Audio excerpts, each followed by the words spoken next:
सावधान, पीछे हट जाओ, अन्यथा परिणाम भुगतने के लिए सज्ज हो जाओ। उत्तर दो इसे।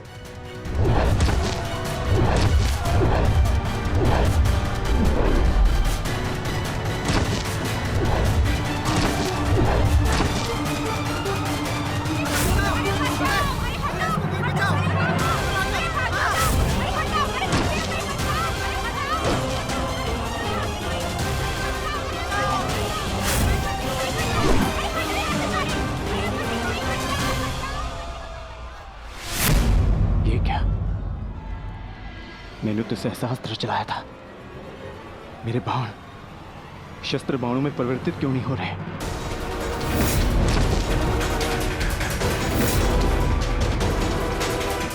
मेरा लक्ष्य कैसे चूक सकता है?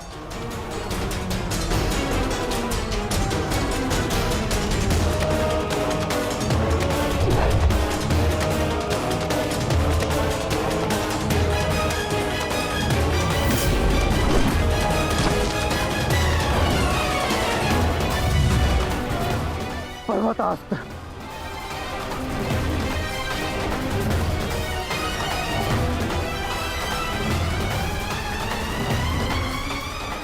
ये सब क्या हो रहा है? बाण प्रकट क्यों नहीं हो रहे? कैसे करूंगा मैं सबकी रक्षा?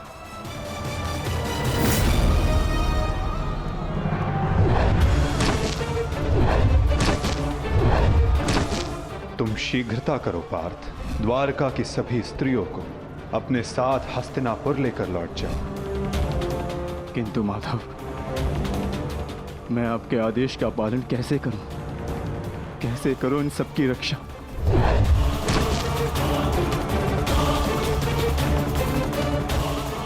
लक्ष्मण,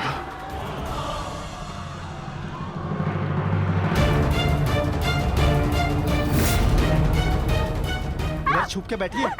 उठ, उठ, चलो, चल, चल।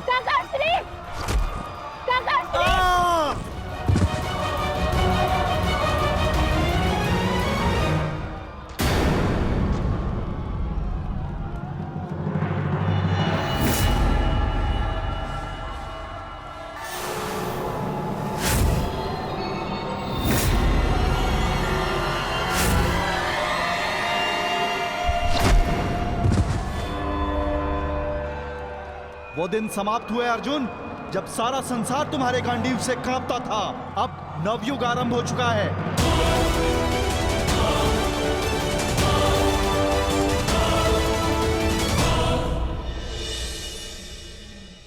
मैं समझ नहीं पा रहा हूं ज्येष्ठ, कैसे मेरे बाण अपना संधान नहीं कर पाए? कैसे मेरे गांडीव की प्रत्यंचा टूटी? मेरे रहते हुए मेरी सुरक्षा में आई कितनी स्त्रियों को वो कितने धन को लूट कर लेगा? मैं कुछ नहीं कर सका। मैं माधव के आदेश का पालन नहीं कर पाया जैसे।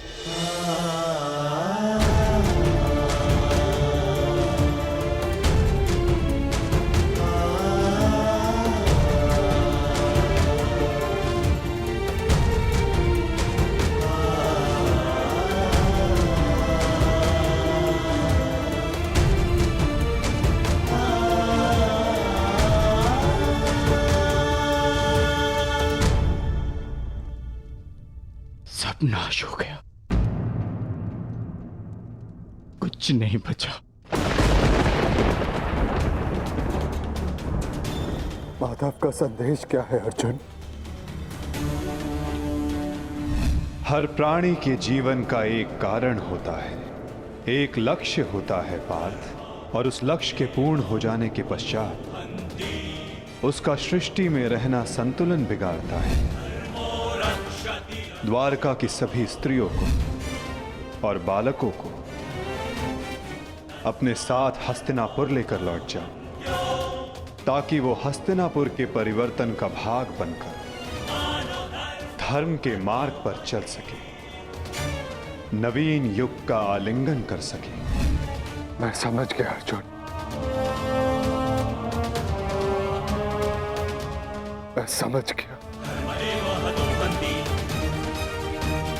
धर्मो रक्षति रक्षितः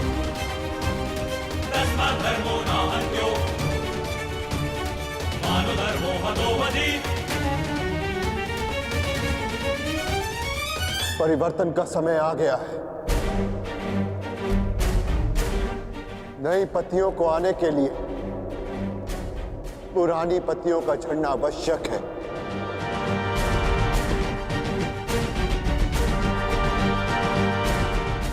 आपका मंतव्य क्या है आर्य?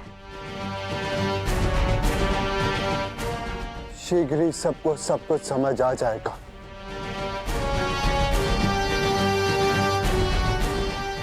हस्तिनापुर की राजसभा का आह्वान किया जाए।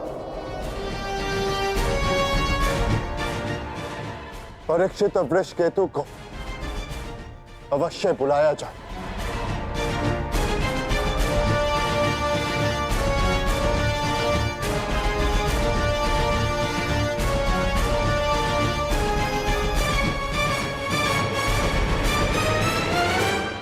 आज ये सभा यहां इसलिए बुलाई गई है, जो योग्य है उसे उसका अधिकार प्राप्त हो।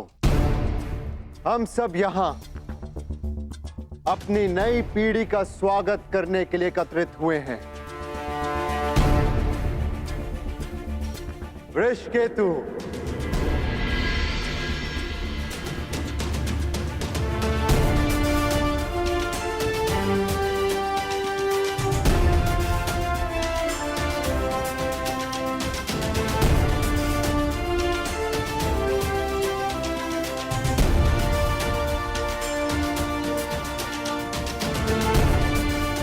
परीक्षित,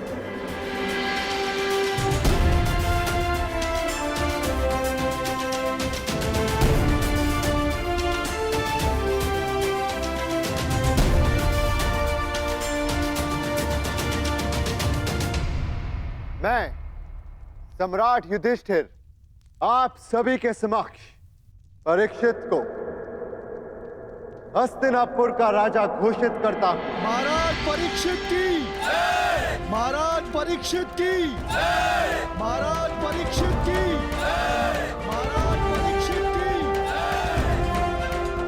और वृषकेतु को इंद्रप्रस्थ नरेश घोषित करता हूं।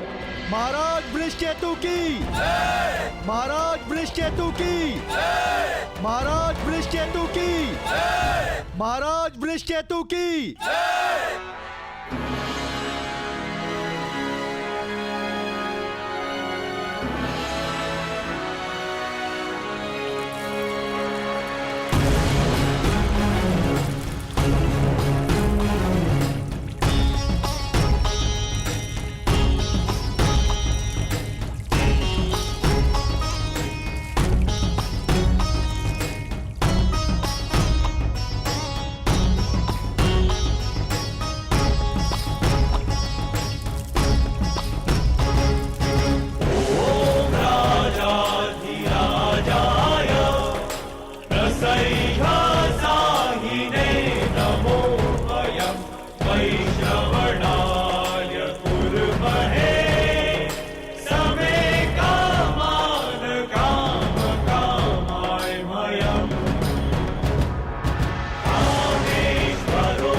परीक्षित की, महाराज वृषकेतु की, महाराज परीक्षित की, महाराज वृषकेतु की।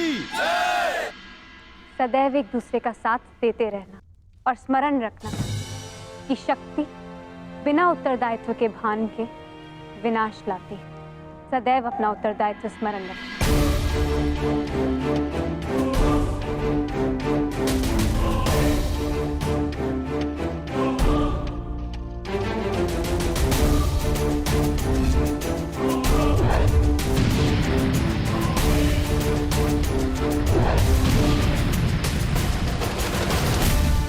तुम्हारे पिता ने तुमसे छोटी आयु में चक्रव्यूह तोड़ा था। ध्यान रहे, काम, क्रोध, मद, मोह और आसक्ति के चक्र में मत पड़ना पुत्र। हमें तुमसे अनेकों आशाएं हैं।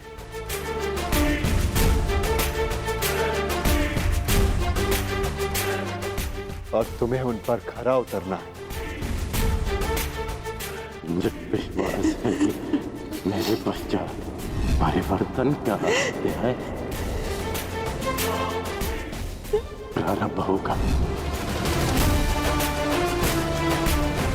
तुम्हारे पिता समाज के लिए प्रेरणा थे। तुम भी उनके जैसे सूर्य बनकर चमकना, उनके यश को और भी अधिक उज्ज्वल करना पुत्र।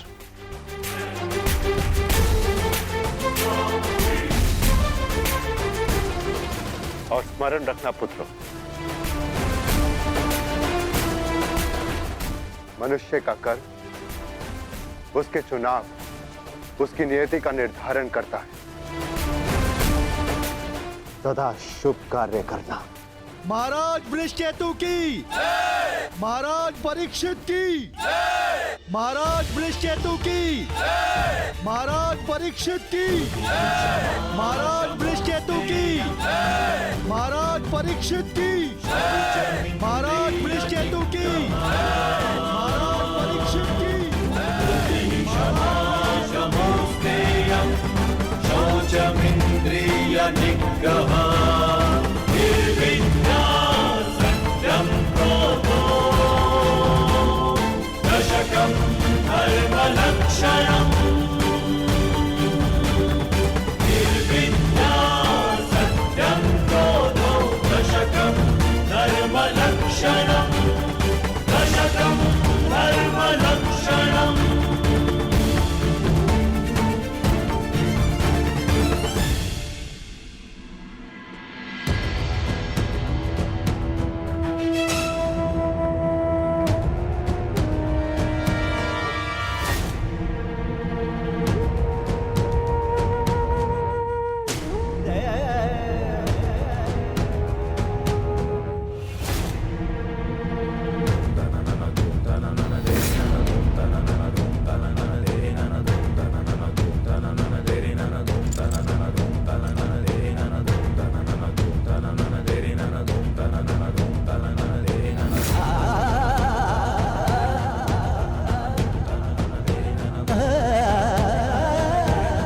श्रेष्ठ भीतर कर क्या रहे? उन्हें भीतर के काफी समय हो गया है। हमें भीतर जाकर देखना चाहिए।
आप इन वस्त्रों में?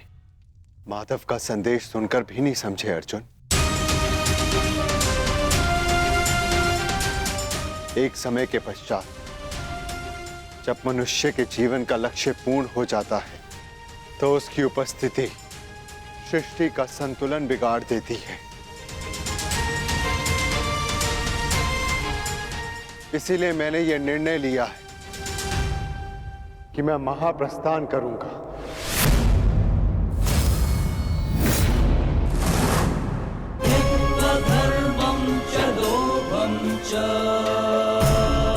किंतु इस प्रकार आप हम सभी को अकेले छोड़ के नहीं जा सकते ज्येष्ठ। यदि आप महाप्रस्थान का निर्णय ले ही चुके हैं तो हम सब आपके साथ चलेंगे।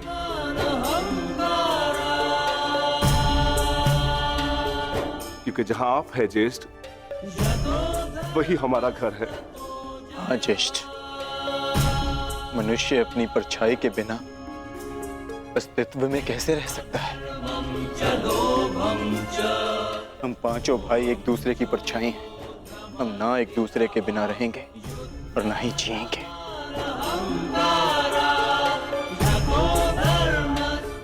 एक बार फिर आप सबने अपने भ्राता प्रेम का उदाहरण प्रस्तुत किया, किंतु मेरा क्या आर्य?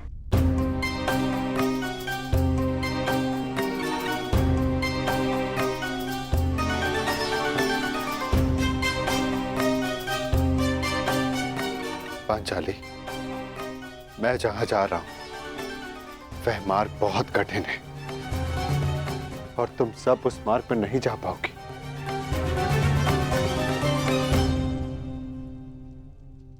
कोई भी मार्ग मेरे जीवन रूपी मार्ग से ज्यादा कठिन तो नहीं हो सकता ना आर्य?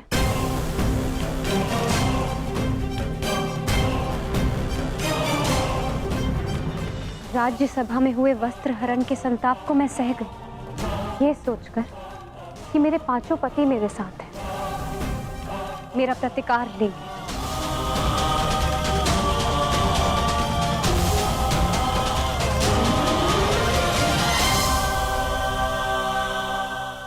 राज्यसभा में हुए वस्त्र हरण के संताप को मैं सह गई, ये सोचकर कि मेरे पांचों पति मेरे साथ हैं, मेरा प्रतिकार लेंगे।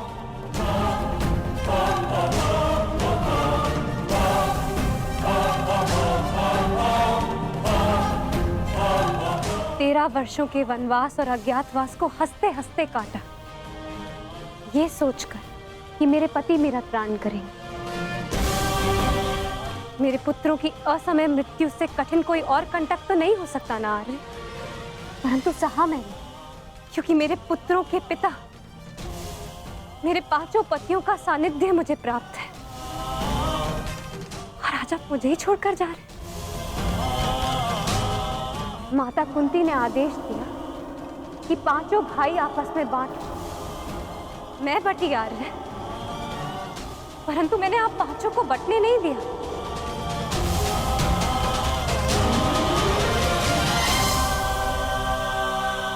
चाहे मार्ग के कांटे हो या पत्थरों की ठोकरें, हम सबका प्रारब्ध साथ है।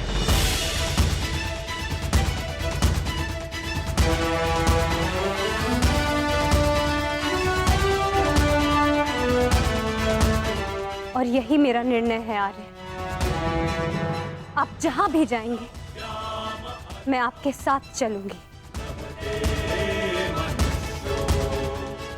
और मुझसे मेरा यह अधिकार कोई नहीं छीन सकता, स्वयं आप भी नहीं।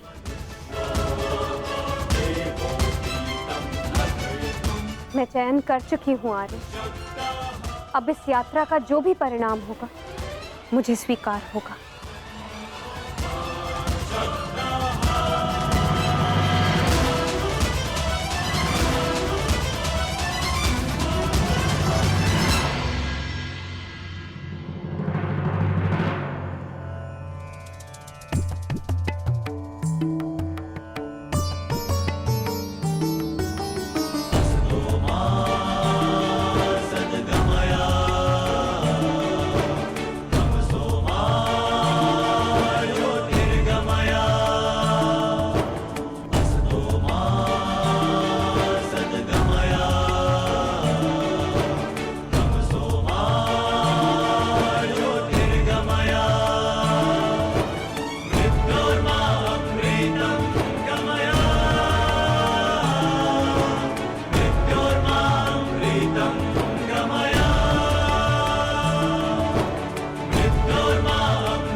मैंने कौरवों और तुम में कभी भी पक्षपात नहीं किया। यदि प्रिय युधिष्ठिर को स्वीकार है तो हस्तिनापुर नया राज्य बनाने में तुम्हारी सहायता करे, परंतु पुत्र, इसके बदले मुझे भी तुमसे कुछ चाहिए। तुम्हारी माता कुंती यही हस्तिनापुर में रहे। आज तक के इतिहास की सबसे बड़ी, सबसे रोमांचक, मनोरंजक द्यूत क्रीड़ा हम सबके जीवन का सबसे बड़ा खेल होगा। पांच की शक्ति दास हो गई दुर्योधन। युधिष्ठिर भी तुम्हारा दास हो गया। जो विजय संसार के सबसे बड़े युद्ध में नहीं मिल सकती थी, वो युद्ध के चाल में तुम्हारी हो गई। वो शेष है द्रौपद पुत्री पांचाली। पांचाली पांचाली पांचाली पांचाली पांचाली। अब ये द्रौपद पुत्री पांचाली विधिवत तुम्हारी दासी हुई। दुशासन, तुम मेरा अपमान करने वाली उस दासी को अपने इन भुजाओं से उसके बाल पकड़कर खींचकर इस सभा में लेकर आओ। दुर्योधन, तुम अपनी सीमा का अतिक्रमण कर रहे हो। वहीं पर उन्हें विराम लगा दो। तुम इस भांति एक स्त्री का अपमान नहीं कर सकते। सावधान दुर्योधन। आप अपनी प्रतिज्ञा की सीमा में बंधे हैं पितामह। आप अपने वचन से बंधे हैं आचार्य। और तुम कर्ण, मेरी मित्रता के बंधन में बंधे हो कर्ण। लीजिए ज्येष्ठ, आपका आदेश ना मानने वाली दासी। आओ दासी द्रौपदी, आकर मेरी टंगा में बैठो। आओ। वस्त्र हरण करो इस दासी का।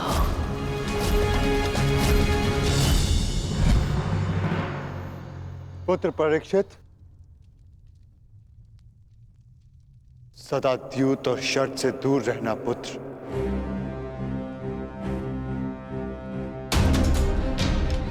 क्योंकि ये मनुष्य को काल के गर्त में पहुंचा देता है।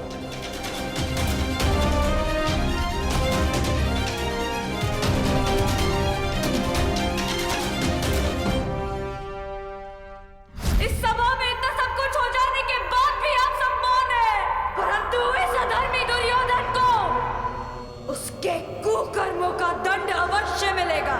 और उससे पहले इस सभा में उपस्थित वो हर व्यक्ति जिसने मौन रहकर ये अधर्म होते हुए देखा, उन्हें उनके मौन रहने का दंड मिलेगा। श्राप है ये अपनी सुता द्रौपदी का।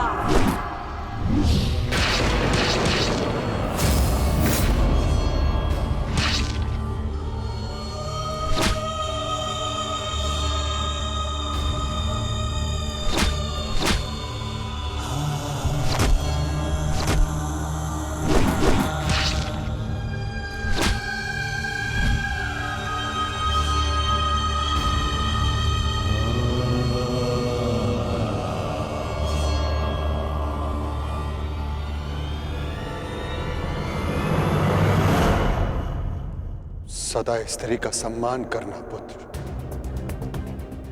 किसी को भी स्त्री का अपमान न करने देना,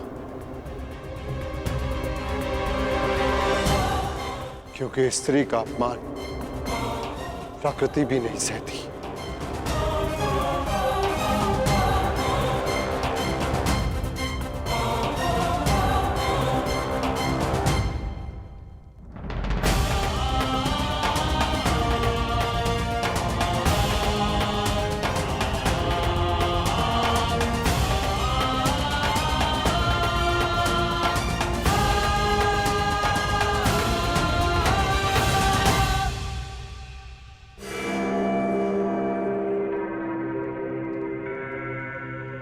मैं दुर्योधन आज हस्तिनापुर के सिंहासन को दांव पे लगाता हूं। बस दुर्योधन, हस्तिनापुर पर तुम्हारा कोई अधिकार नहीं। तो जिनका अधिकार है मैं उन्हीं से पूछ लेता हूं। पिताश्री, मेरा इस सिंहासन पे अधिकार नहीं, अधिकार है पुत्र, और मैं तुम्हें उस अधिकार का प्रयोग करने की अनुमति देता हूं। यदि एक चौसर इस क्षण बंद न हुई तो परशुराम शिष्य द्रोण के बाणों को कोई नहीं रोक पाएगा। आचार्य द्रोण, आप इस सभा के सभासद हैं और नियम अनुसार सभा के समाप्त होने तक आप नहीं उठेंगे, अन्यथा आप दंड के पात्र होंगे। स्मरण रखना पुत्र, राजा वो नहीं जो राज्य की सीमा के पार देख सके। राजा वो है जो प्रजा की आंखों की सीमा में आए एक आंसू को देख सके।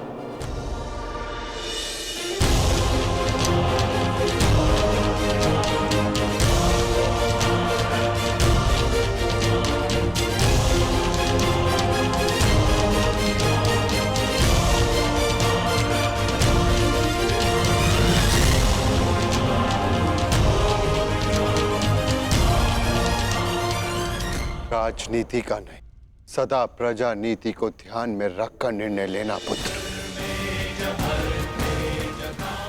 क्योंकि यदि प्रजा प्रसन्न तो राजा के मुकुट में जड़े रत्नों को कांटे बनते समय नहीं लगता।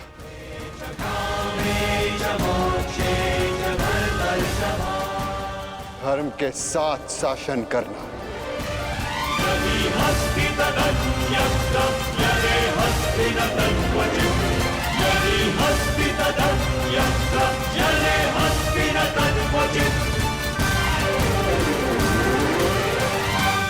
महाप्रस्थान का समय हो गया है।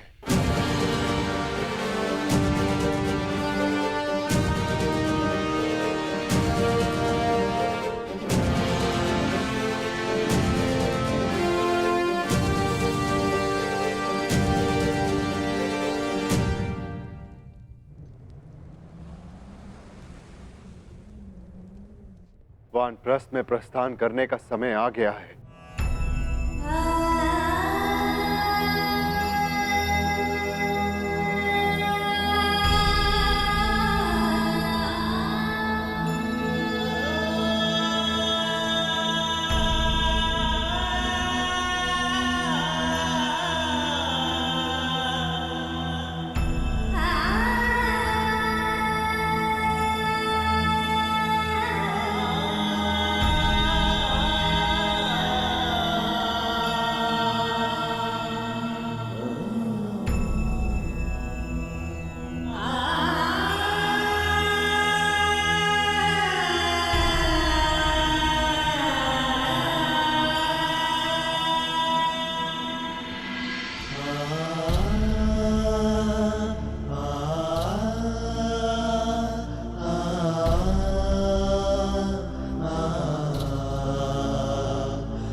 प्रणिपात पिताश्री।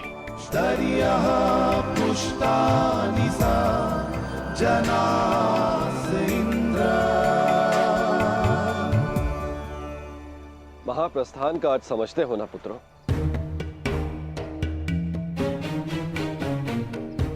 महाप्रस्थान का अर्थ है कि तुम इस संसार को त्याग कर परलोक जाना चाहते हो।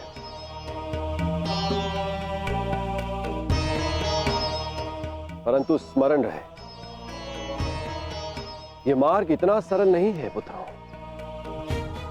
हमारे समक्ष अनेक विपदाएं, अनेक समस्याएं उत्पन्न होंगी।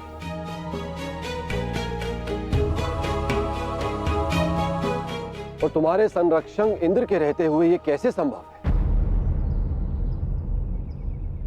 तुम चलो मेरे साथ, मैं स्वयं तुम्हें अपने रथ पर देवलोक ले चलूंगा।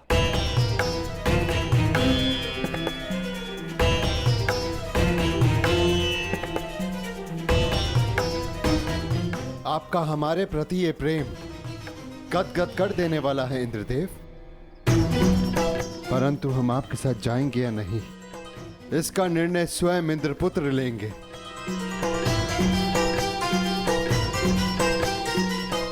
अर्जुन, निर्णय तुम्हारा है।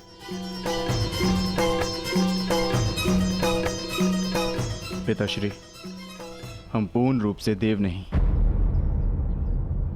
हमारे भीतर आधा अंश मानवों का है। और मनुष्य को परलोक तक पहुंचने के लिए यात्रा करना अनिवार्य है। हम मनुष्य की पीड़ा और समस्याएं सहते हुए महाप्रस्थान करेंगे।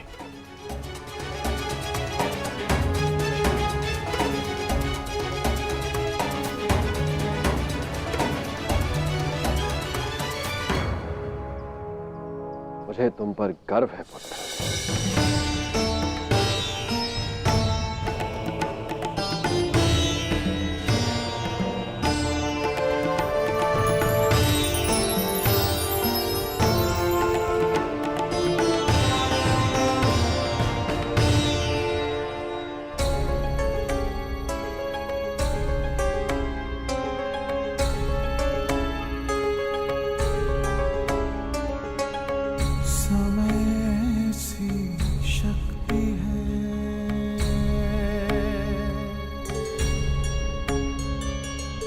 सभी समय